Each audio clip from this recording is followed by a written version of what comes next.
Hello everyone, this is Erik, the Asian movie enthusiast.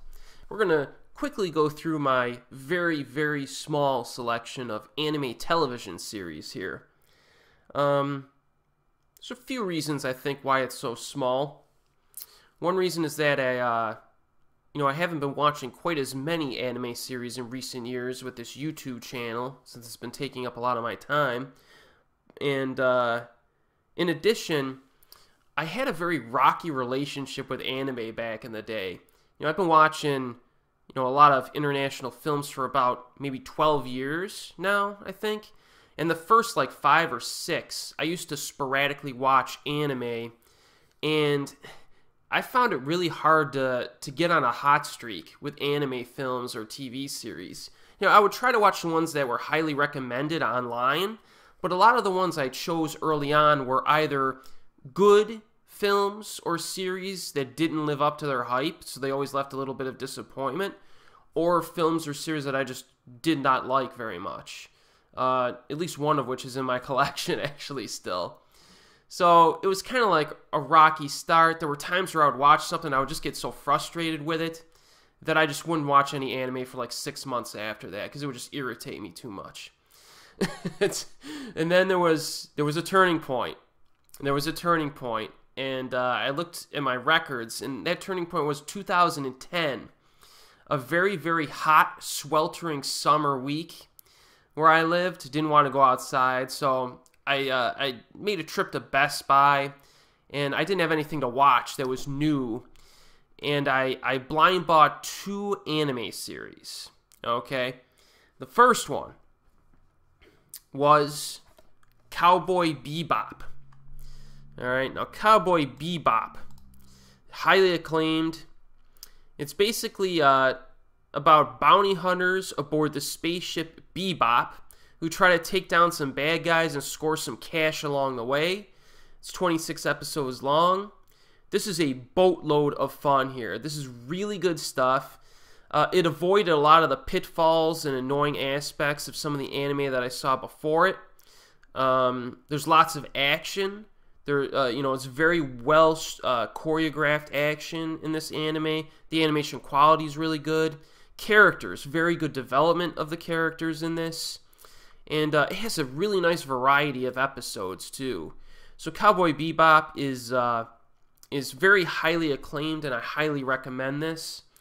If you're just getting started in anime, this is an excellent one to start with. I kind of wish I had started with this one instead of going through a lot of the other stuff I did. I watched the whole series in one day. In one day I watched it. And I liked it so much that I think the same director, the director's name is Shinichiro Watanabe, also directed another show, anime show. So I went back to Best Buy the next day and I blind bought another anime series. And I watched it all in one day, again. And that's Samurai Champloo. This one I liked even more than Cowboy Bebop. It's about a waitress who works in a tea house, and she rescues 2 master swordsmen from their executions to help her find a particular samurai. And along the way, they meet a lot of people and get involved in various conflicts. This show really represents everything that I think anime should be. You have outstandingly developed characters, really interesting storylines, high quality animation, and it's got style to it too. You know what I mean? It's got a lot of style. So yeah, Samurai Champloo is excellent. I would say this is probably my favorite anime anything, TV series or movie. So I very highly recommend this one. So after that was the turning point where I'm like, finally, I hit a streak. Like, you're talking about 18 hours of anime here. That's 18 hours of awesome quality anime. It's the first time I ever experienced that. I was always hit or miss before that.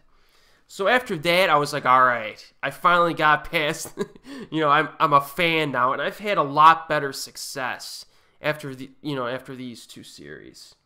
And another one that's really high on my list of favorites And I'm going to do a review of this one on my channel because it's a little lesser known than Cowboy Bebop and Samurai Champloo. And that is FateZero. Now this one, let me, alright, so this one is kind of an action drama anime.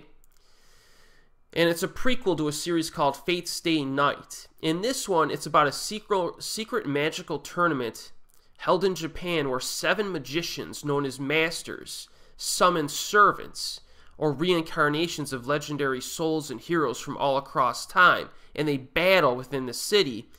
And the winner, I think, gets to choose a wish from the Holy Grail. They get to have their wish granted. So again, this sets everything up so well. There's a lot of characters in this, and a lot of them are properly developed. A lot of the action scenes are very creative and scintillating. A lot of dramatic intensity, some cool monster designs. Scoring is outstanding. Again, this is another example of just everything that anime has to offer, and you have a really great storyline with it as well. Some of the dialogue in this, there's an episode in this where a few of the characters just sit down and talk at a table, and it's one of the best episodes in the whole series.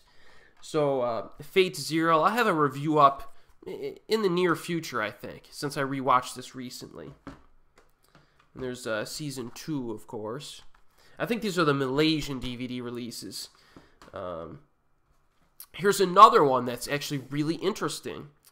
Kara no Kyokai, also known as the Garden of Sinners. Okay. Let me check my...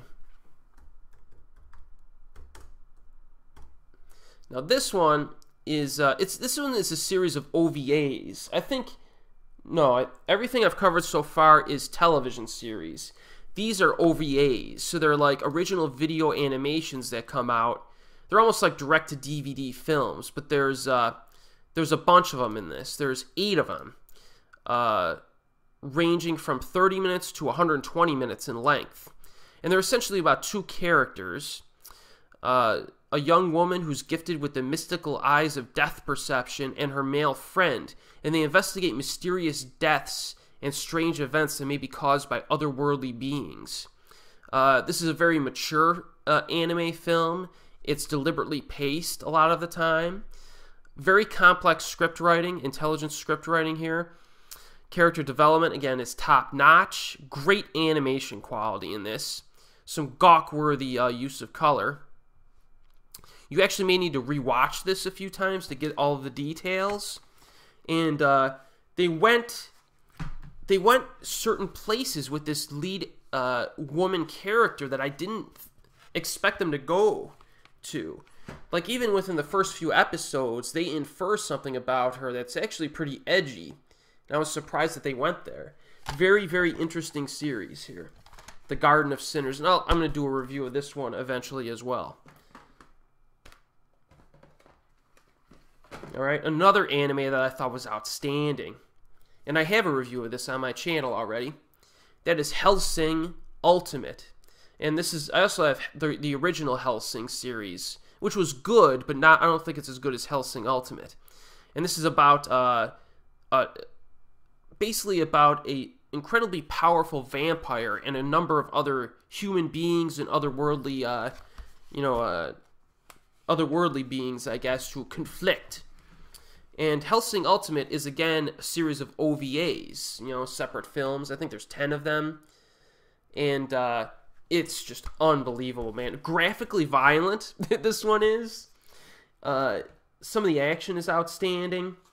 Really interesting story, too. Check out my review. I explain a lot of it in my review on my channel. But this is, if you want like a horror anime series, this is an excellent one to get involved with. This is the last volume here. I very much enjoy this. Here's one that's, again, lesser known, but I really liked. This is the type of anime that I should have been recommended when I was starting into anime, and nobody recommends this. And it's Gunslinger Girl. Now this one is probably a little bit of a controversial premise.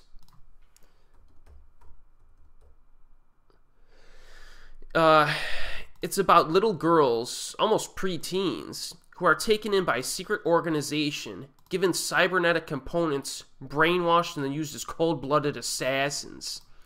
Kind of an outrageous premise, but this is very grounded in a lot of aspects. This is actually one of the more emotionally resonant anime series that I've seen. You know, I got a little choked up in spots, actually, which is kind of odd because I didn't really expect that going into this. You know, you have some really good interaction between the girls and their male handlers. You got some pretty cool action in this. Very, very interesting series. I definitely recommend this. And I also have the second season, Gunslinger Girl LT Teatrino. This gets a lot of criticism. I think rightfully so. The animation quality drops significantly in this season. I think they had a lower budget. And they actually use a lot of single shots and pans, which is kind of, you know, that's pretty low budget kind of styling for the animation. I was a little disappointed in that. But I thought, you know, outside of the overall production values, I thought the story was pretty good. You know what I mean? And there was some pretty good fights in this. So, you know, don't watch the first season. And then if you really like it, then you could check out Teatrino. All right, we have Hound. This is a horror series. And this one is about, it involves 3 teenage boys with traumatic pasts, including the main character whose little sister was killed when he was younger. So this has a little bit of an edge to it. They've used these characters have learned to use astral projection, transfer their souls into like a parallel world, but they just discover some disturbing phenomena out there. So, you know, overall a good solid series. I did find it to be a little bit awkward when they transform into their out-of-body forms, but it's good. I enjoyed Hound.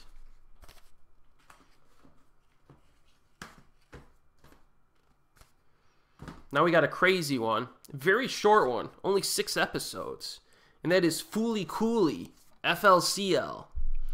This one's really, really wacky. It's like a wacky comedy.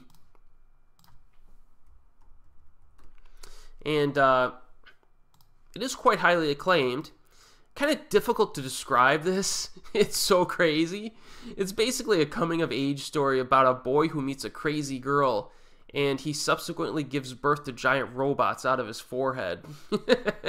Yeah, there's a lot of WTF moments in this. It's frenetically paced, but the humor is actually very witty and sharp. And this is one of those series that just comes at you strong, so you gotta be locked down and pay attention to what's going on. Otherwise, stuff will just go over your head. So Cooly is really fun. I enjoyed it. It's been so long since I've seen it, though. And we only have a few left here. We have Ghost in the Shell Standalone Complex. The first season I have on, I think this is just the first season, on DVD. This is cool. Very, it's an entertaining show. I actually like the first 2 theatrical anime films better. I think they're just more, I don't know, they're more weird, and they grip me a little bit more. This is interesting. A lot of the conflicts involve cybernetic malfunctions and like sabotages via computers and technology. Some of the one problem I had with this is that some of the terms that they use, they throw out these crazy technological terms that they don't even bother to define anywhere. So sometimes I get a little lost, like, what did they just say? But this is a very intelligent series, and I recommend it for sure. For sure. It's got a much lighter tone, I think, to the anime films, the first 2 at least. Although the final like 6 or 7 episodes in this are pretty freaking sweet. So, yeah, I recommend it. Alright, here's one here that I thought was good, but didn't quite live up to its hype. Fullmetal Alchemist. Let's see here. Where's my...